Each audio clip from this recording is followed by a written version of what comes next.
మన కన్నీటిని దేవుడు ఏం చేస్తున్నాడన్నమాట, అటునన్నిటిని కూడా సేకరించుకుంటున్నాడు. ఎవరి ద్వారా అంటే తన దేవదూతల ద్వారా.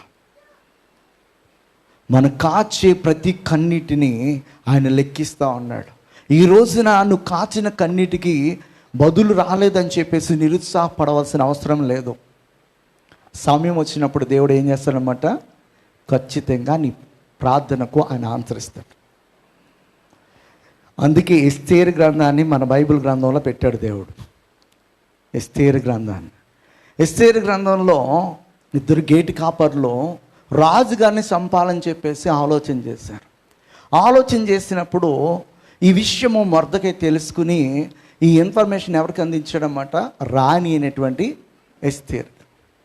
అయితే ఆ ఎస్తేరు ఆ రాజుగారికి తెలియపరిచినప్పుడు, ఆ రాజుగారి ద్వారా ఎంక్వైరీ చేసినప్పుడు నిజంగానే నా మీద అటాక్ చేయడానికి ఈ కాపలా కాయువారు చేస్తున్నారని చెప్పేసి ఎంక్వైరీ చేసినప్పుడు వాళ్ళిద్దరూ కూడా మరి రాజుగారిని చంపాలని చెప్పేసి చేసిన ప్రయత్నము కరెక్ట్ అని చెప్పేసి రాజుగారికి తెలిసింది. అప్పుడు వాళ్ళిద్దరిని చంపేసి, అయితే ఈ మంచి కార్యము మరి ఎవరి ద్వారా జరిగింది, ఎలా జరిగింది అనేది ఆ యొక్క రాజుగారి యొక్క దినచర్య పుస్తకంలో రాశారు. అయితే రాజుగారికి మేలు చేసిన వారికి రాజుగారు ఏమివ్వాలి, బహుమానం ఇవ్వాలి, అవునా కదా? మరి ఇచ్చాడు. అప్పుడు ఇచ్చుంటే రైట్ టైంలో మిస్ అయిపోయారు. హల్లెలూయా. అప్పుడు బహుమానం ఇచ్చేస్తుంటే సరైన సమయంలో రాజుగారు వీరికి ఉపయోగపడాల్సినటువంటి సమయంలో ఏమేదనమాట, ఉపయోగపడేది కాదు. కానీ మొర్దెకై నాకు బహుమానం ఇవ్వలేదని చెప్పేసి నిరుత్సాహపడుంటే, కానీ ఆ సమయంలో బహుమానం వచ్చుంటే బంగారం వచ్చేదో లేకపోతే ఏదైనా చిన్న హారం ఇచ్చేవాడేమో. కానీ సరైన సమయంలో రాజుగారికి దేవుడు గుర్తించట ద్వారా ఆ రోజున తన్ని ఘనపరిచిన విధానము, తను ఉన్నతమైన స్థితికి తీసుకెళ్ళిన విధానము, తన యొక్క స్థితిని మార్చిన విధానము మనం చూసినట్లయితే చాలా గొప్పగా ఉంటుంది. హల్లెలూయా. అందుకే దేవుని ఆలోచనలన్నీ కూడా చాలా ఉన్నతంగా ఉంటాయి. మనం అనుకుంటాము ఈ సమయం అందే ఇస్తే నాకు బాగుండు అనుకుంటాం. కాదు, ఏ సమయం అందిస్తే మనకి బాగుంటుందో ఆయనకి తెలుసు. హల్లెలూయా. ఆయన చాలా చాలా ఉన్నతమైనటువంటి ఆలోచన కలిగిన వాడు కనుక ఆయన యొక్క ఆలోచన ఎలా ఉంటుందంటే, ఆకాశము భూమికి ఎంత ఉన్నతముగా ఉందో మన ఎడల ఆయన కృప అంత ఉన్నతముగా ఉంది. హల్లెలూయా. ఆయన కృప అంత ఉన్నతముగా ఉంది కనుక ఆ ఉన్నతమైనటువంటి ఆలోచన కలిగినటువంటి ఆయన ఎప్పుడు మనకి ఇవ్వాలో అప్పుడే ఇస్తాడు. ఈరోజు మనం చేసిన ప్రార్థనకు వెంటనే బదులు రాలేదని చెప్పేసి నిరుత్సాహపడి రేపటి దినమున ఇంకో దాని కొరకు ప్రార్థన చేయడం మానకూడదు. కొన్నిటికి ఇమ్మీడియట్ యాక్షన్ ఉంటుంది, కొన్నిటికి వెయిటింగ్ లిస్ట్లో పడతాయి. వెయిటింగ్ లిస్ట్లో పడినవి ఒక రోజున ఏమవుతాయి అన్నమాట, కన్ఫర్మేషన్ అయితే. హల్లెలూయా. హల్లెలూయా. ఖచ్చితంగా కన్ఫర్మేషన్ అవుతాయి.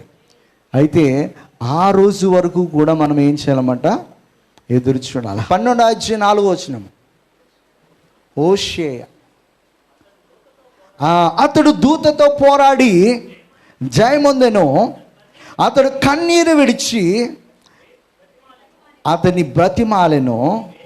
బెతేలులో ఆయన అతనికి ప్రత్యక్షమాయను. హల్లెలూయా.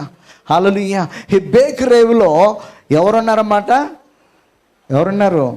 యాకోబు ఉన్నాడు. యాకోబు ఒక్కడే ఉన్నాడు. తన యొక్క భార్యలను బిడ్డలను తన సంపాదించిన యావదాస్తిని కూడా మరి అవతలకు పంపించేసేసి ఈ యువతల ఆయన ఒక్కడే మిగిలిపోయిన ఆయన దేవుని సన్నిధిలో ప్రార్థన చేస్తున్నాడు. ఎందుకు ప్రార్థన చేస్తున్నాడంటే, ఏ అన్ననైతే మోసం చేసి దీవెనలన్నీ పొందుకుని మామ ఇంటికి వెళ్ళిపోయి ఇద్దరిని పెళ్లి చేసుకుని వారిద్దరు ద్వారా ఇంకొక ఇద్దరిని పొందుకుని ఆ నలుగురు ద్వారా 12 మందిని మగబిడ్డలను పొందుకుని ఇంకా ఆడబిడ్డలను పొందుకుని ఇంకా బిడ్డలను పొందుకుని ఈ ఆస్తితో వస్తూ ఉన్నాడు.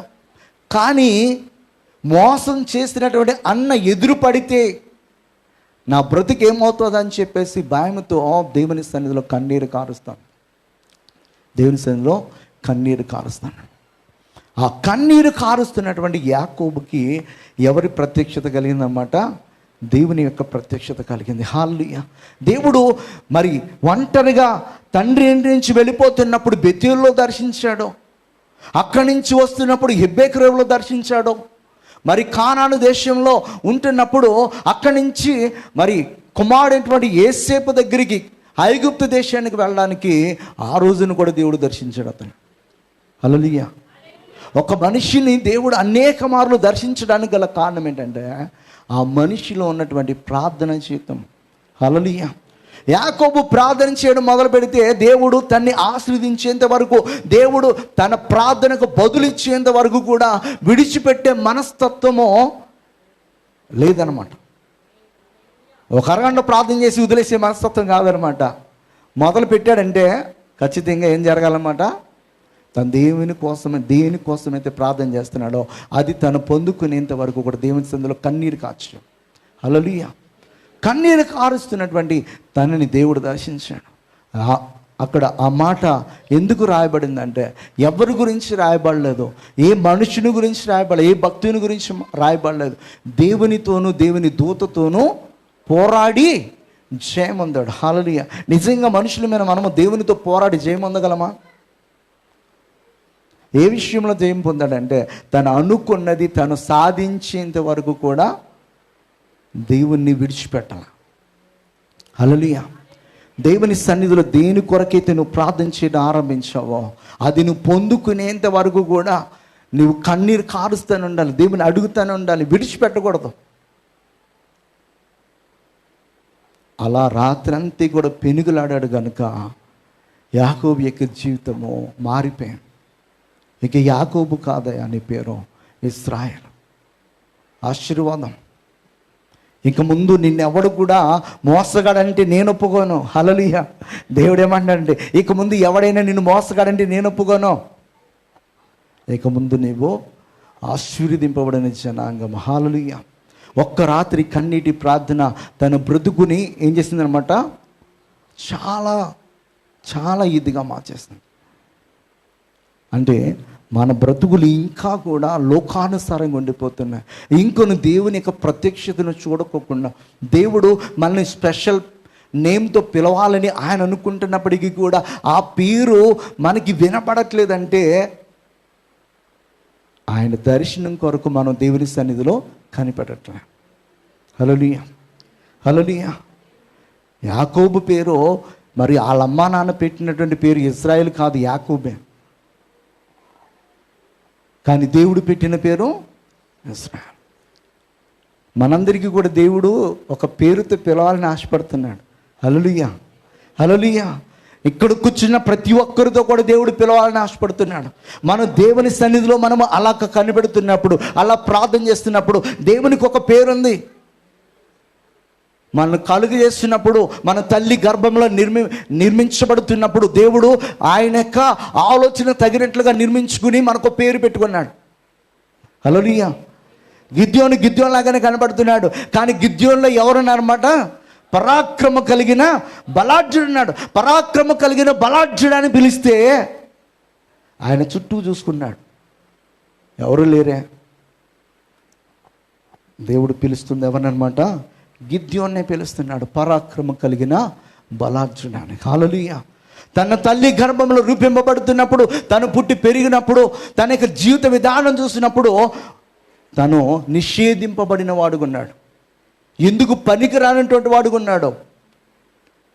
అలాంటి పనికిరానటువంటి అతన్ని దేవుడు ఎలా పిలుస్తున్నాడంటే పరాక్రమం కలిగిన బలాఢ్యుడు అని పిలుస్తున్నాడు. హల్లెలూయా.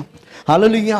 ఈ యొక్క ఉదయకాల సమయంలో మనము దేవుని సన్నిధిలో ఎక్కువ సమయం గడిపిన కొద్దీ దేవుడు తన యొక్క ప్రత్యక్షతను కనుపరచడం మాత్రమే కాదు, కానీ తన యొక్క ఆలోచన యావత్తును మనకు తెలియపరుస్తాడు, తన చిత్తాన్ని తెలియపరుస్తాడు. తను ఏమని మనల్ని పిలవాలనుకుంటున్నాడో ఆ పేరుతో మనల్ని పిలుస్తాడు. హల్లెలూయా. హల్లెలూయా. ఇక్కడ యాకోబు రాత్రంతా కూడా దేవునితో ఏం చేశాడన్నమాట? కన్నీటి ప్రార్థన చేశాడు. కనుకనే ఆ కన్నీటి ప్రార్థన వల్ల దేవుని ప్రత్యక్షతను తను పొందుకోగలిగాడు. 2వ దినవృత్తాంతాల గ్రంథము 34:27. నీ మనస్సు మెత్తనిదై ఈ స్థలము మీదను దాని కాపురస్తుల మీదను దేవుడు పలికిన మాటలను నీవు వినినప్పుడు నా సన్నిధిని నిన్ను నీవు తగ్గించుకొని నీ వస్త్రములు చింపుకొని నా సన్నిధిని కన్నీరు విడిచితివి గనుక నీ మనవి నేను ఆలకించుతా. ఎప్పుడు ఆలకించాడంట? కన్నీరు విడిచిచు తగ్గించుకొని ప్రార్థన చేస్తున్నప్పుడు దేవుడు అతని మనవి ఆలకించినట్లుగా మనం చూడగలం. హల్లెలూయా, హల్లెలూయా. మామూలు ప్రార్థన కంటే కన్నీటి ప్రార్థన చాలా చాలా చాలా చాలా పవర్ఫుల్ అనమాట. హల్లెలూయా. మామూలు ప్రార్థన 1 గంట చేస్తే కన్నీటి ప్రార్థన 1/2 గంట చేసే దీనికంటే కూడా కన్నీటి ప్రార్థన చాలా పవర్ఫుల్గా పనిచేస్తుంది. హల్లెలూయా. అలాగని చెప్పేసి ఊరకనే ఎడుతాం కాదు. హల్లెలూయా. ఆ దుఃఖం ఎలాగ ఉండాలంటే ఆత్మ చేత ఉచ్చరింప సఖ్యము కానీ మూలుగుల చేత ఆపి తండ్రికి మనం ఏం చేయాలన్నమాట? విజ్ఞాపన చేయాలి. రోమిలికి రాసిన పత్రికలో చెప్తాడు ఈ మాట. ఆత్మే మన తరపున ఏం చేస్తున్నాడన్నమాట? ఉచ్చరింప సఖ్యము కానీ మూలుగుల చేత తండ్రికి విజ్ఞాపన చేస్తున్నాడని చెప్తున్నాడు. అటువలే ఆత్మయు మన బలహీనతలను చూచి సహాయం చేయుచున్నాడు. యాలయనగా మనము యుక్తముగా ఎలాగో ప్రార్థన చేయవలనో మనకు తెలియదు, కానీ ఉచ్చరింప సఖ్యము కాని మూలుగలతో ఆప తానే మన పక్షమున విజ్ఞాపనము చేయుచున్నాడు. హల్లెలూయా. మన తరపున ఆయన ఏం చేస్తున్నాడు అన్నమాట? విజ్ఞాపన చేస్తాడు. మనకి ఎలా ప్రార్థన చేయాలో తెలియదు, నిజం చెప్తున్నాడు. ఆత్మీయ తండ్రితో మనం ఎలా సంభాషణ చేయాలో తెలియదు. ఆత్మీయ తండ్రితో మనము ఎలాగ సంభాషణ చేయాలో ఆ ఆత్మే మనలో ఉండి ఏం చేస్తానమాట? మన తరపున యుక్తముగా ఎలా ప్రార్థన చేయాలో అలాగ ప్రార్థన చేయడానికి సహాయం చేస్తాడు. ఇక్కడ మరి యెషయా తన మనస్సు మెత్తనిదిగా చేసుకొని మరి ఈ స్థలం మీదను దాని కాపురస్తుల మీదను దేవుడు పలికిన మాటలో నీవు విన్నప్పుడు నా సన్నిధిని నీవు తగ్గించుకొని నీ వస్త్రమును చింపుకొని నా సన్నిధిని కన్నీరు విడిచి ప్రార్థన చేస్తావు కనుక నీ సమయంలో ఆ కీడు రానునని చెప్పేసి దేవుడు వాగ్దానపూర్వకంగా మాట్లాడుతున్నాడు. హల్లెలూయా. కీడు వస్తాదని చెప్పేసి చెప్పినప్పటికీ కూడా మరి దేవుని సన్నిధిలో కన్నీరు విడిచి ప్రార్థన చేస్తున్నప్పుడు ఆ కీడు ఆ తరంలో రాకోకుండా అది పోస్ట్ పోన్ అయ్యింది. హల్లెలూయా. దేవుని యొక్క ఉగ్రత మనపైకి వస్తుందని చెప్పేసి ఎవరైనా చెప్పినప్పుడు మనం పశ్చాత్తాప హృదయంతో దేవుని సన్నిధిలో కన్నీరు కార్చి ప్రార్థన చేస్తే ఏమవుతుంది అన్నమాట? ఆ కీడు మన మీద నుంచి తొలగిపోతుంది. ప్రతి కన్నీటి యొక్క మరి విలువ మనకి తెలియపోవచ్చేమో కానీ దేవునికి బాగా తెలుసు అనమాట. ఇర్మియా రాసిన గ్రంథంలో 14:17 ఒకసారి చదువుదాం. నీవు వారితో చెప్పవలసిన మాట ఏదనగా, నా జనుల కన్యక గొప్ప ఉపద్రవం వలన పీడింపబడుచున్నది, ఘోరమైన గాయము నొంది ఉన్నది, దివారాత్రము మానక నా కన్నుల నుండి కన్నీరు కారుచున్నదని చెప్తున్నాడు. హల్లెలూయా. ఇశ్రాయేలు సర్వ సమాజం కొరకు ఇర్మియా కాచినట్లుగా కన్నీరు ఎవ్వరు కూడా కాచలేరు. ఇర్మియాకు ఇంకొక పేరు ఏంటనమాట? ఏడుపుగొట్టు ప్రవక్త అని, వీపింగ్ ప్రాఫిట్ అని, ఏడ్చేవాడని. అంటే ఇశ్రాయేల్ అందరిపైకి వచ్చే కీడు గురించి ప్రతిరోజు కూడా అతను ఏం చేస్తూ ఉంటాడనమాట? కన్నీరు కారుస్తాడు. తనంతా కూడా జలమైపోయినట్లుగా తన కళ్ళంతా కూడా కన్నీళ్ళ చేత నింపబడి ఉండేవంట. హల్లెలూయా. ఉదయకాల సమయంలో దేవుని సన్నిధిలో ఉన్నటువంటి మనము కన్నీటితో మన యొక్క ముఖం కడుక్కోవాలండి. దేనితో? కన్నీటితో. అంటే అంత ఇదిగా మన దేవుని సన్నిధిలో ప్రార్థన చేసే అలవాటు కలిగి ఉన్నాం. ఆ కన్నీటి ప్రార్థన దేనినైనా కూడా మన యొద్దకు తీసుకొస్తుంది, దేనినైనా తీసుకుని వస్తుంది. దేవుని చిత్తంలో ఉన్నది. హల్లెలూయా. దేవుని చిత్తానుసారంగా మీరు ఏది అడిగినా కూడా దేవుడు ఇస్తాడు. హల్లెలూయా. అది నీ శక్తికి మించిందైనా, నీ ఊహకు మించిందైనా, ఇది నాకు జరగదు, నాకంత క్యాపబిలిటీ లేదు, నాకంత ఎబిలిటీ లేదు, నాకంత జ్ఞానం లేదు అని అనుకున్నప్పటికీ కూడా దేవుడు దాన్ని ఇస్తాడు. హల్లెలూయా. దేవుని చిత్తానుసారంగా మీరు ఏది అడిగినా కూడా ఆయన ఇస్తాడు. యిర్మీయా దేవుని యొక్క సంకల్పం బట్టి తన ప్రజలు బాగుండాలని చెప్పేసి ప్రతిరోజు కూడా కన్నీరు కారుస్తాను. నిజంగా చెప్పాలంటే యిర్మీయా వలన కొంతవరకు వాళ్ళు కాపాడబడ్డరేమో, లేకపోతే ఇంకా ఇంకా సర్వనాశనం అయిపోయేవారు. దేవుని యొక్క వర్తమానం తెలుసుకుని వారికి హెచ్చరిక చేస్తున్నప్పుడు వారిలో కొందరైనా దేవుని యొక్క మాట విన్నారేమో. అందుకే వారిలో కొంతమందిని సజీవులుగా దేవుడు బబులోను దేశానికి తీసుకుని వెళ్ళాడు. సజీవులుగా తీసుకుని వెళ్ళడం మాత్రమే కాదు, కానీ అక్కడ వాళ్ళు అభివృద్ధి చెంది ఆ యొక్క జనరేషన్ తర్వాత ఇంకో జనరేషన్, థర్డ్ జనరేషన్లో మరలా అక్కడి నుంచి దేవుడు ఎక్కడ తీసుకొచ్చాడనమాట? యెరూషలేం తీసుకొచ్చాడు. వాళ్ళే కదా. జెరుబ్బయలు ఏ తరము? మూడో తరము. యెకొన్యాకు పుట్టినటువంటి మూడో తరం. మీరు మత్తయి సువార్త మొదటి అధ్యాయంలో ఆదాము ఎవరికి అన్నాడు, ఆదాము తర్వాత ఎవరంటే ఇలా 14 తరాలు ఉంటాయి కదా. చివరి 14 తరాల మొదట వచ్చిన చదవండి, అక్కడ మీకు అర్థమవుతుంది. బబులోనికి కొనిపోబడిన తర్వాత యెకొన్యా షయల్తీయేలు కనెను. షయల్తీయేలు ఎవరిని కన్నాడో? జెరుబ్బాబెలుని కన్నాడు. హల్లెలూయా. ఈ జెరుబ్బాబెలే దేవుని యొక్క మందిరం కట్టడానికి ఫస్ట్ గుంపుని ఎక్కడి నుంచి తీసుకొచ్చాడనమాట? బబులోను దేశాన్ని నుంచి కానాను దేశాన్ని తీసుకుని వచ్చాడనమాట. హల్లెలూయా. హల్లెలూయా. అంటే దేవుడు ఆనాడు కొంతమందిని సజీవులకు ఎందుకు తీసుకుని వెళ్ళిపోయాడంటే, ఈ దేశాన్ని నాశనం చేసేటప్పుడు వాళ్ళ నాశనం ఒక్కొక్కరిని తీసుకుని వెళ్ళాడు. అక్కడి నుంచి వారికి మంచి బుద్ధిని దయచేసి వారికి పుట్టినటువంటి తరంలో 75 సంవత్సరాలు కంప్లీట్ అయిన వెంటనే మొదటి గుంపు ఎక్కడికి వచ్చిందనమాట? బబులోను దేశం నుంచి ఇజ్రాయెల్ దేశానికి వచ్చారు. ఇజ్రాయెల్ దేశానికి వచ్చి దేవునికి సంకల్పం చెప్పిన వారు దేవుని మందిరం కట్టడానికి పూనుకున్నారు. మరి 75 సంవత్సరాలు అవ్వగానే కన్నీటితో ప్రార్థన చేశాడు ఒక వ్యక్తి. ఎవరు? దానియేలు. హల్లెలూయా. 75 సంవత్సరాలు అవుతున్నాయని తను యిర్మీయా రాసిన గ్రంథాన్ని చదువుతున్నప్పుడు తను అర్థం చేసుకుని దేవుని సన్నిధిలో కన్నీటితో ప్రార్థన చేస్తూ ఉన్నాడు. దేవునికి లేఖన భాగాన్ని చదువుతున్నప్పుడు ఏదైనా ప్రవచనము ఇది నెరవేర్పులోకి వస్తుంది అన్నప్పుడు దానిని మనము దేవుని సన్నిధిలో మన జ్ఞాపకం చేసుకుని కన్నీటితో ప్రార్థన చేయగలగాలి. హల్లెలూయా. హల్లెలూయా.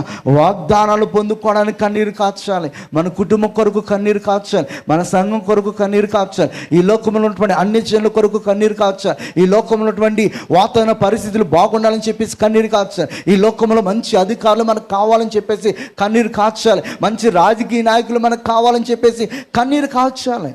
వీటన్నిటి కొరకు మనం కన్నీరు కార్చాలి. మన కుటుంబం కొరకు మాత్రమే కన్నీరు కార్చి వదిలేస్తే మన కుటుంబాన్ని వేధించేవాడు అక్కడి నుంచి వస్తుంది. అలాంటి వాళ్ళు లేకుండా ఉండాలని చెప్పేసి కూడా మనం కన్నీరు కార్చాలి. హల్లెలూయా. ఇక్కడ మరి యెషయా మరి దేవుని సన్నిధిలో తను తగ్గించుకుని ప్రార్థన చేసినప్పుడు దేవుడు ఆ సమయంలో వస్తాదని చెప్పినటువంటి కీడు రాకోకుండా మరి ఆ కీడు నుంచి తొలగించి నెమ్మదినిచ్చినట్లుగా మనం చూడగలము. హల్లెలూయా. యోవేలు రాసినటువంటి గ్రంథం మొదటి అధ్యాయం 5వ వచనం చదువుదామా? మత్తులారా మేలుకొని కన్నీరు విడువుడి, ద్రాక్షరసము పానము చీవార్లరా రోదనము చేడి, క్రొత్త ద్రాక్షరసము మీ నోటికి రాకుండా నాశనమైన. హల్లెలూయా. ఇక్కడ ఒక మంచి పదాన్ని ఉపయోగిస్తున్నాడు. ఏమనంటే మత్తులారా. ఏమంట? మత్తుగా ఉన్నటువంటి వారులారా ఏం చేయాలంటే మొట్టమొదటి మాట మేలుకొనండి. హల్లెలూయా. ఇప్పుడు వరకు మత్తుగా ఉన్నామేమో మనం. హల్లెలూయా. ఏ మత్తు? బద్ధకమైన మత్తు. హల్లెలూయా. ప్రార్థించుకోకుండా ఉండే ఆ మత్తులు. ఇవన్నీ వీటిని మనం విడిచిపెట్టి మనందరం కూడా నిజంగా మన సంఘం అంతా కూడా ఇక్కడున్న వాళ్ళు చాలు సరిగ్గా మన మనస్సులను ఒకటయ్యి మన ఆలోచన అంతా ఒకటయ్యి దేవుని యొక్క ఆలోచన ప్రకారం ఇక్కడ కన్నీరు విడిచి మనం ప్రార్థన చేస్తే దాని ద్వారా ఎన్నో అద్భుతమైన కార్యాలు దేవుడు చేస్తాడు. ఏలియా మన వంటి స్వభావం కలవాడే ఆసక్తితో దేవుని సన్నిధిలో ప్రార్థన చేసినప్పుడు ఇజ్రాయేల్ దేశం అంతటికి కూడా వర్షం లేదు. 3.5 సంవత్సరాలు ఒక మనిషి యొక్క ప్రార్థన మేరకు దేవుడు భూమి మీద చుక్క వర్షం పడుకోకుండా కార్యం చేశాడు. ఎక్కడ ఉన్నా కూడా ఆ దేశ క్షేమం కోసం, ఆ ప్రాంత క్షేమం కోసము మనము ప్రార్థన చేయడానికి దేవుడు అక్కడ పెట్టాడు. మనం మత్తుగా పడుకోకుండా పొద్దున్నే లేవడానికి ప్రయత్నం చేయండి. ప్రొద్దుటే లేసినప్పుడు దేవుని సన్నిధిలో ప్రార్థన ఆరంభించినప్పుడు దేవుని అడుగుదాం. ఏమనంటే, ప్రభా ఈ రోజున దేని కొరకు నేను ప్రార్థన చేయాలో, నేను ప్రార్థన చేస్తున్నప్పుడు నా మనసులోనికి ఆ ప్రేరేపణ రావాలి, నా పెదవులు గుండా ఆ మాటలు రావాలి, నేను ఎలా ప్రార్థన చేయాలో నాకు నువ్వు నేర్పించని చెప్పేసి ఉదయం లేచినప్పుడు దేవుని సన్నిధిలో మోకరించి నువ్వు ప్రార్థన చేస్తే ఆ సమయంలో దేవుడు ఏం చేస్తాడంటే, ఎవరి గురించైనా ప్రార్థించాలని ఆయన నీ చేత ప్రేరేపణిస్తున్నప్పుడు ఖచ్చితంగా వాళ్ళు నీ మనసులోనికి వస్తారు. వారి గురించి నువ్వు నోరు చేసి ఖచ్చితంగా ప్రార్థన చేస్తావు. నీ ప్రార్థన వాళ్ళకి ఏం చేస్తుంది అన్నమాట, అక్కడ కార్యం చేస్తావు, ఖచ్చితంగా జరుగుతాయి. ఉదయకాల ప్రార్థన ఎందుకంటే ఉదయకాలంలో మనము చాలా ఫ్రెష్గా స్టార్ట్ చేస్తాం డేని. చాలా ఫ్రెష్గా స్టార్ట్ చేసినప్పుడు అప్పటి వరకు కూడా ఏ పాపిష్టి తలంపులు ఉండదు, ఏ డిస్టర్బెన్స్ ఉండదు. ఆ డిస్టర్బెన్స్ లేనప్పుడు మనము దేవునితో చాలా చక్కగా గడపడానికి అనుకూలమైనటువంటి సమయంగా ఉదయకాలం ఉంటుంది. ఆ ఉదయకాల సమయంలో మరి ఏకాంతముగా దేవునితో గడపడం ద్వారా దేవుడు మనకి చాలా ఫ్రెష్ ఐడియాస్ ఇస్తూ ఉంటాడు. అలాగే తన చిత్తాన్ని తెలియపరుస్తాడు. ఆ రోజంతటికి కావాల్సిన ఎనర్జీని, పాపం చేయకుండా ఉండటానికి కావలసినటువంటి ఆ యొక్క కాపుదలను, ఆ యొక్క జ్ఞానాన్ని, ఆ వివేచనను, ఆ ఆత్మ నడిపింపును దేవుడు మనకిస్తాడు. హల్లెలూయా. ప్రభువైన యేసుక్రీస్తు వారు 3.5 సంవత్సరాలు పాపం లేకోకుండా ఆయన జీవించడానికి గల కారణం ఏంటంటే, రాత్రంతా కూడా దేవుడైనటువంటి యెహోవా సన్నిధిలో ఆయన గడిపే అలవాటు కలిగి ఉన్నాడు. అందుకే కొన్ని చోట్ల ఏముంటుంది, మార్కు రాసిన సువార్త 1:35, ఇంకనూ రాత్రి ఉండగానే ఆయన అరణ్యమునకు కొనిపోయి అక్కడ ఏం చేస్తానన్నమాట, ప్రార్థన చేస్తూ ఉన్నాడు. పెందల కడని లేచి ఇంకను చాలా చీకటి ఉండగా బయలుదేరి అరణ్య ప్రదేశమునకు వెళ్ళి అక్కడ ప్రార్థన చేయొచ్చును. హల్లెలూయా. ఇంకను చీకటి ఉండగానే ఆయన ఎక్కడికి వెళ్ళాడనమాట, ఒంటరిగా వెళ్ళి ప్రార్థన చేస్తూ ఉన్నాడు. ఇంకా హెబ్రీయులకు రాసిన పత్రికలో మీరు చదివినట్లయితే ఆయన శరీరధారి ఉన్న దినాలలో చెప్తాడనమాట, 5వ అధ్యాయం అనుకుంటా, శరీరధారి ఉన్న దినములలో మహారోదనముతోనూ కన్నీళ్లతోనూ తన్ను మరణము నుండి రక్షింపగలవానికి ప్రార్థనలు యాచనలు సమర్పించి భయభక్తులు కలిగి ఉన్నందున ఈయన అంగీకరింపబడాలంటే ఏం చేశాడనమాట, ఆయన ప్రార్థన చేశాడు, యాచనలు ఉన్నాయి, కన్నీరు కాచాడు, భయభక్తులు కలిగి జీవించాడు. పరిశుద్ధుడిగా జన్మించినటువంటి ఆయన, పుట్టుకలో పాపము లేనటువంటి ఆయన, తన జీవిత దినములు ఎక్కడ కూడా పాపం చేయనటువంటి ఆయనే ప్రార్థనలు, యాచనలు, భయభక్తులు కలిగి జీవిస్తేనే కానీ తప్ప తండ్రి చేత అంగీకరింపబడలేదంటే ఇక మన యొక్క జీవితాలు ఎంతవరకు మరి దేవుడు అంగీకరించదగినట్లుగా ఉంటున్నాయి. మనం ఇంకెంత ప్రార్థన చేయాలి, మనం ఇంకెంత భయభక్తులు కలిగి ఉండాలి, మనం ఇంకెంత రోదన చేయాలి, మనం ఇంకెంత యాచనలు చేయాలి దేవుని సన్నిధిలో. అలా చేస్తేనే కానీ తప్ప మనం దేవుని చేత అంగీకరింపబడము. హల్లెలూయా, హల్లెలూయా. ఎందుకు ఈ మాటలు చెప్తున్నానంటే, ప్రతిరోజు కూడా నీ కుటుంబ క్షేమం కొరకు, సంఘంలో ఉన్నటువంటి బిడ్డల ప్రతి ఒక్కరి అవసరత కొరకు, ఉద్యోగం లేని బిడ్డలు ఉన్నారా, వారందరి పేర్లు నువ్వు రాసుకో. వివాహం కోసం ఎదురు చూస్తున్నారా, వారందరి పేర్లు రాసుకో. మొదటి 2-3 రోజులే నీకు గుర్తురావు. తర్వాత ప్రార్థన చేస్తున్నప్పుడు నువ్వు కళ్ళు కూడా తెరవసరలే, అందరి పేర్లు వారి యొక్క అవసరతలు అన్నీ కూడా ఏమవుతాయి అనమాట, ఆటోమేటిక్గా వస్తూ ఉంటాయి. నీ సంఘ క్షేమం కొరకు నువ్వు ప్రార్థించి, నీ కుటుంబస్తుల క్షేమం కొరకు ప్రార్థించి, నీ బంధువుల క్షేమం కొరకు ప్రతిరోజు ప్రార్థించి, ఇంకా రక్షణ పొందుకున్నటువంటి బిడ్డల కొరకు ప్రార్థించి, ఈ రాష్ట్ర క్షేమం కొరకు ప్రార్థించి, ఇప్పుడు జరగబోతున్న ఎలక్షన్స్ కొరకు ప్రార్థించి, రాబోతున్న దినాల్లో ఈ రాజ్యాంగము సరిగ్గా అమలు పరిచే విధముగా దేవుడు వారికి బుద్ధిని దాయిచ్చాలని ప్రార్థించి, మత కల్లోలు జరగకోకుండా ప్రార్థించి, వాతావరణ పరిస్థితులు మంచిగా ఉండాలని చెప్పేసి ప్రార్థించి, ఆర్థిక పరిస్థితులు అందరికీ కూడా బాగుండాలని చెప్పి ప్రార్థించి, ఎన్ని ప్రేయర్ రిక్వెస్ట్లు ఉంటాయంటే చాలా ఉంటాయి. కానీ ఉదయకాల సమయంలో ప్రార్థన చేసేటప్పుడు దేవుని సన్నిధిలో మొట్టమొదటిగా మనం ఆరంభించాల్సింది ఏంటంటే, దేవా ఈ దినము దేని కొరకు నేను ప్రార్థించాలి, ఆ విషయమే నేను భారముగా ప్రార్థించడానికి నా హృదయాన్ని దయచేయ, అటువంటి ఆత్మ నడిపింపు నాకు దయచేయ అని చెప్పేసి దేవుని సన్నిధిలో మనం అడిగి ప్రార్థన చేస్తే దేవుడు మనకి ఆ భారాన్ని ఇస్తాడు. ఆ భారంతో మనం ప్రార్థన చేస్తున్నప్పుడు దేవుడు ఖచ్చితంగా అద్భుతమైన కార్యాలు మన జీవితంలో చేస్తాడు. హల్లెలూయా, హల్లెలూయా.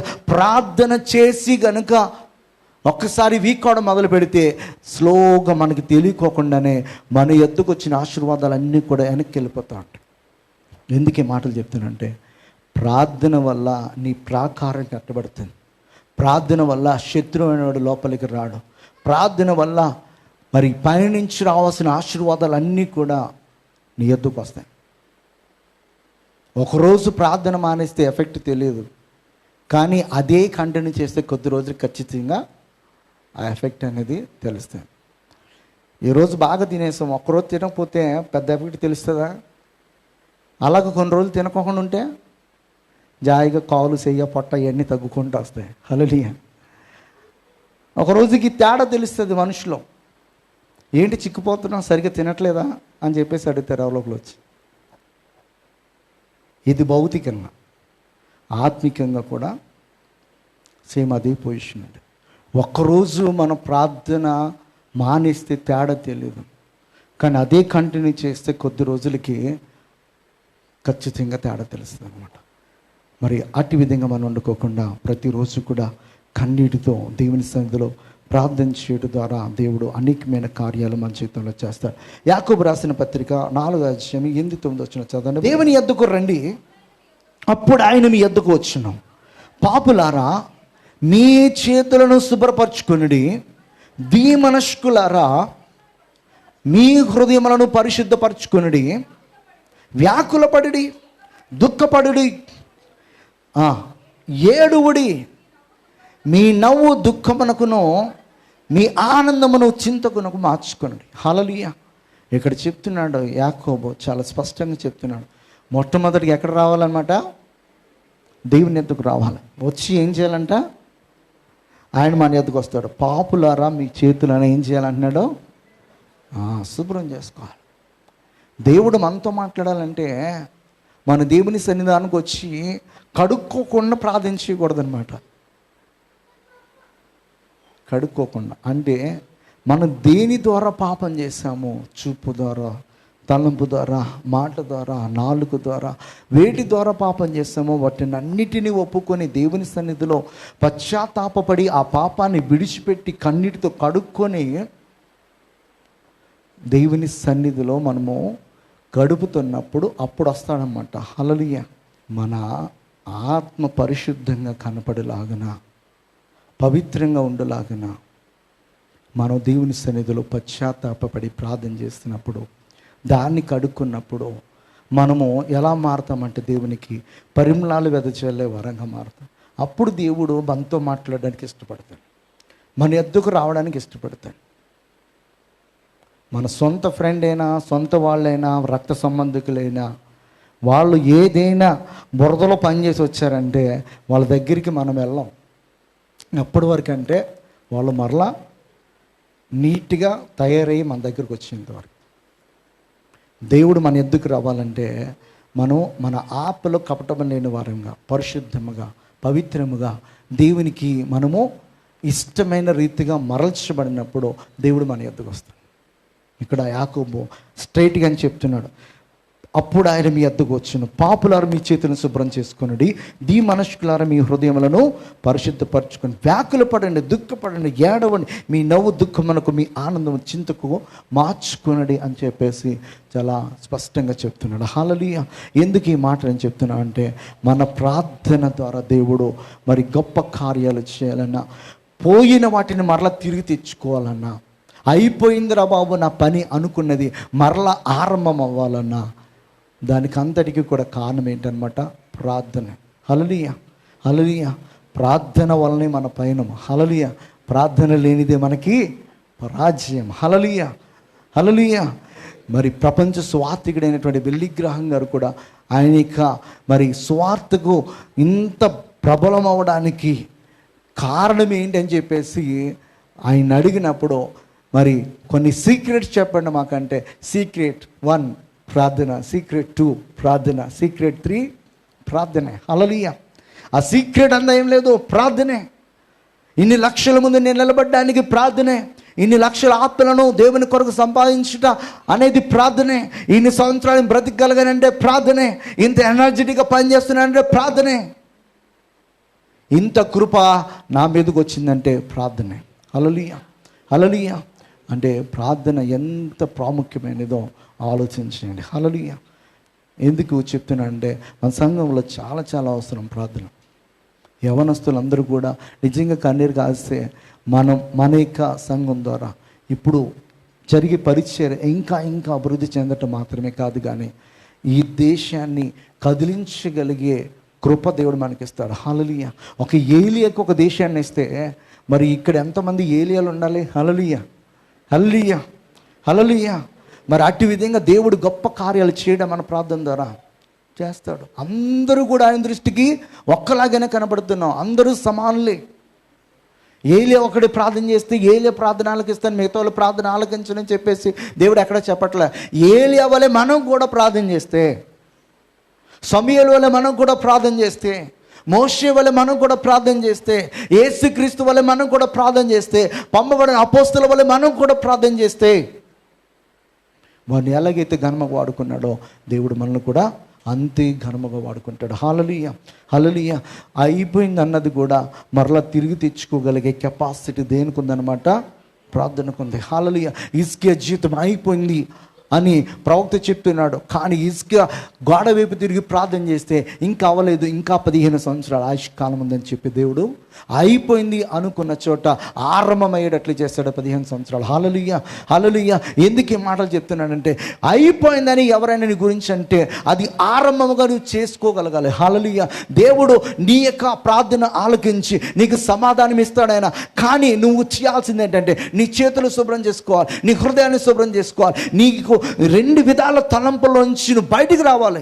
ఏలి అంటున్నాడు, ఎంతవరకు మీరు 2 తలంపుల మధ్య ఉంటారో, మీరు బయలు దేవతను ఆరాధిస్తున్నారు, ఇటు యెహోవా దేవుని కూడా ఆరాధిస్తున్నారు, ఎంతవరకు ఇలాంటి 2 తలంపుల మధ్య ఉంటారు, ఈ 2 తలంపుల నుంచి మీరు బయటికి రావాలి అని చెప్పి యెహోవాయే దేవుడు అని చెప్పేసి రుజువుపరిచి వారిని ఆ 2 తలంపుల నుంచి బయటికి తీసుకుని వచ్చాడు. హల్లెలూయా. 2 తలంపుల మధ్య ఉంటే దేవునికి ఇష్టం కాదు. అందుకే ప్రాణ గ్రంథంలో కూడా అది అంటున్నాడు, నువ్వు వెచ్చగా నుండు, చల్లగా నుండు, కానీ నునువెచ్చని స్థితిలో ఉండదు. నునువెచ్చని స్థితిలో ఉంటే నేను కాండించి ఉంచు, నేను ఉమ్ము వేస్తానని చెప్తున్నాడు. హల్లెలూయా. ఉదయకాల సమయంలో మనం నేర్చుకోవాల్సింది ఏంటంటే, మనము 2 విధాలుగా ఉండకూడదు, 2 తలంపుల మధ్య ఉండకూడదు, 2 విధాల వ్యక్తిత్వాలు మనలో ఉండకూడదు. పాపము, పరిశుద్ధత 2 కూడా ఒక దాంట్లోనే ఇముడ్చుకున్న వారంగా ఉండకూడదు. అలా వండుకోకుండా దేవునికి మన హృదయాన్ని ఇచ్చినప్పుడు, ఆ 2 తలంపుల మధ్య నుంచి బయటకు వచ్చినప్పుడు, ఆ మనస్కత్వం నుంచి మనం బయటకు వచ్చినప్పుడు దేవుడు మన జీవితంలో ఆశ్చర్యకార్యాలు చేస్తాడు. హల్లెలూయా. 2 కొరింథీయులకు రాసిన పత్రిక 7వ అధ్యాయము 10-11 వచ్చిన చూద్దాం ఒకసారి. దైవ చిత్తానుసారమైన దుఃఖము రక్షణార్థమైన మారు మనస్సును కలుగు చేయను. ఈ మారు మనస్సు దుఃఖమును పుట్టించదు. హల్లెలూయా. దైవ చిత్తానుసారమైనటువంటి దుఃఖం అంటే ఏం చేస్తుందంట? రక్షణార్థమైన మారు మనసును తీసుకొస్తుంది. హల్లెలూయా. మళ్ళీ ఎప్పుడు దుఃఖం వస్తుందంటే, పశ్చాత్తాపము మళ్ళీ వస్తున్నప్పుడు, మనం చేసిన పని బట్టి దేవుని సందులో మనం ఒప్పుకొని పశ్చాత్తాపడుతున్నప్పుడే ఆ దుఃఖం వస్తుంది. మనం నిజంగా ఒప్పుకున్నప్పుడు వాటిని విడిచిపెట్టాలనే ఆలోచన మనకు వస్తుంది. వాటిని విడిచిపెట్టినప్పుడు మనం అందులో నుంచి బయటకు వస్తాం కనుక చాలా రిలాక్స్ అవుతాం అన్నమాట. చాలా రిలాక్స్ అవుతాం. కన్నీటి ప్రార్థన శరీరానికి ఆత్మకి రెండిటికి మేలు చేస్తుంది. శరీరానికి చేసే మేలు ఏంటంటే, మీరు కన్నీటి ప్రార్థన చేసినప్పుడు, ప్రార్థన చేసిన అనంతరము మీ మైండ్ అంతా ఎలా ఉంటుందంటే చాలా రిలాక్స్డ్గా ఉంటుంది, చాలా ఫ్రీ అయిపోయినట్టు ఉంటుంది. ఎందుకు ఫ్రీ అవుతామంటే, మనం చేసిన ప్రార్థన ఖచ్చితంగా దేవుని ఎద్దకు వెళ్ళి దేవుడికి సహాయం చేస్తాడు. ఆ నమ్మకం వస్తుంది. ఎప్పుడంటే మనం పశ్చాత్తాపంతో దేవునితో మాట్లాడినప్పుడు, కన్నీరు కాచి ప్రార్థన చేసినప్పుడు ఖచ్చితంగా అనుభూతి వస్తుంది. ఇంకోటి ఏంటంటే, కన్నీటి ప్రార్థనలో మనకి తెలియకోకుండానే మన శరీరము స్వస్థతను పొందుకుంటుంది. హల్లెలూయా. ఆ కన్నీటి ప్రార్థనలో బయటికి వెళ్ళాల్సినవన్నీ ఇక్కడి నుంచి వెళ్ళిపోతూ ఉంటాయి. హల్లెలూయా. మొత్తం పోతూ ఉంటాయి. శరీరము స్వస్థత పొందుకుంటుంది, ఆత్మ కూడా ఏమవుతుందంటే పరిశుద్ధపరచబడుతూ ఉంటుంది. ఆత్మ పరిశుద్ధపరచబడుతున్న కొలది శరీరం ఆటోమేటిక్గా ఏమవుతుంది అనమాట, స్వస్థత అనమాట. ఈ రెండు కూడా ఒకేసారి జరిగితే ఎప్పుడంటే కన్నీటి ప్రార్థన ద్వారా. ఈ రెండు మనకి జరిగితే నువ్వు ఎవరి కోసం ప్రార్థన చేస్తున్నావో ఆ మనవులన్నీ కూడా దేవుడు ఆలకించి వాటిని అన్నిటినీ కూడా ఏం చేస్తానమాట, అనుగ్రహిస్తాం. ఎన్ని మేలు ఉన్నా చూడండి. హల్లెలూయా.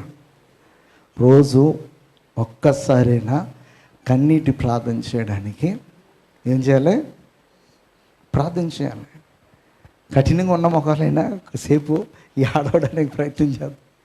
ఎక్కడ, దేవుని సన్నిధిలో.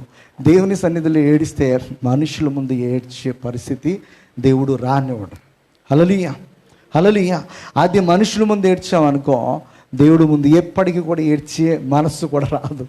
హల్లెలూయా. దేవుని ముందు ఏడ్చేవాడు మనుషుల ముందు ఏడవడు.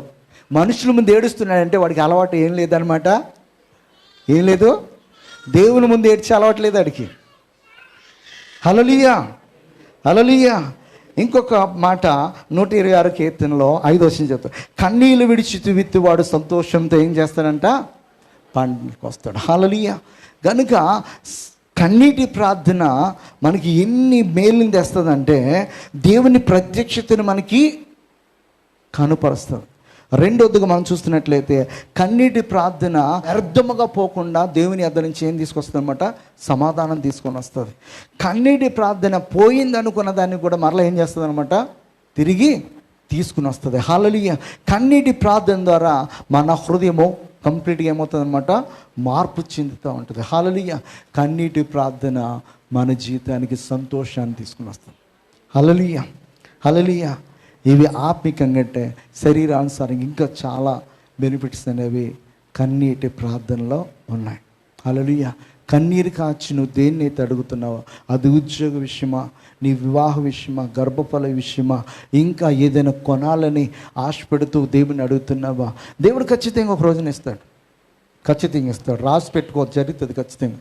నువ్వు దేవుని సన్నిధిలో హృదయపూర్వకంగా యథార్థంగా కన్నీటితో ప్రార్థన చేసిన ప్రతి ప్రార్థన ఆయన ఆలకించి మనకు సమాధానం చేస్తాడు. ఈ మాటలు విన్న తర్వాత రోజు కన్నీటి ప్రార్థన చేస్తానని ఒక తీర్మానం తీసుకోండి. హల్లెలూయా. హల్లెలూయా. సంఘక్షేమం కొరకు, నీ కుటుంబ క్షేమం కొరకు, ఈ రాష్ట్ర క్షేమం కొరకు, మరి అలాగే దేశ క్షేమం కొరకు, మనం పరిపాలించే నాయకుల కొరకు, అధికారుల కొరకు, ప్రతి సేవకుని కొరకు, సేవకుని కుటుంబం కొరకు, ప్రతి సంఘం కొరకు, దేవుని యొక్క స్వార్థ ఈ దేశమంతా కూడా విస్తరించాలని చెప్పేసి ప్రతిరోజు కూడా మనము భారం కలిగి ప్రార్థించాలి. ఎదుటి వాళ్ళ గురించి మనం ప్రార్థన చేసినప్పుడు మన అవసరతలన్నీ దేవుడు తీరుస్తాడు.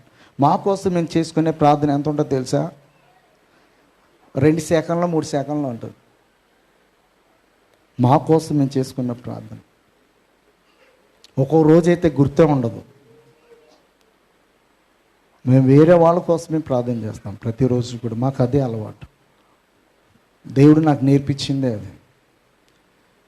ఎందుకు చెప్తున్నట్టు ఈ మాట ప్రతి ఒక్కరు కూడా గమనించండి. ఈ దేశ క్షేమం కోసము మనం ప్రార్థించవలసిన వారమే ఉన్నాం. సంఘక్షేమం కోసము ప్రార్థించవలసిన వారమే ఉన్నాం.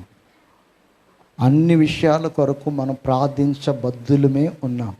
కనుక ప్రతిరోజు గుర్తుపెట్టుకుని ప్రార్థించేద్దాం. మరి నెక్స్ట్ వీక్ నుంచే గొప్ప కార్యాలు మన సంఘంలో జరగాలని చెప్పేసి మనం ప్రార్థించేద్దాం. అటువంటి ప్రార్థన మనసు దేవుడు మనందరికీ కూడా అనుగ్రహించునుగాక. ఆమేన్.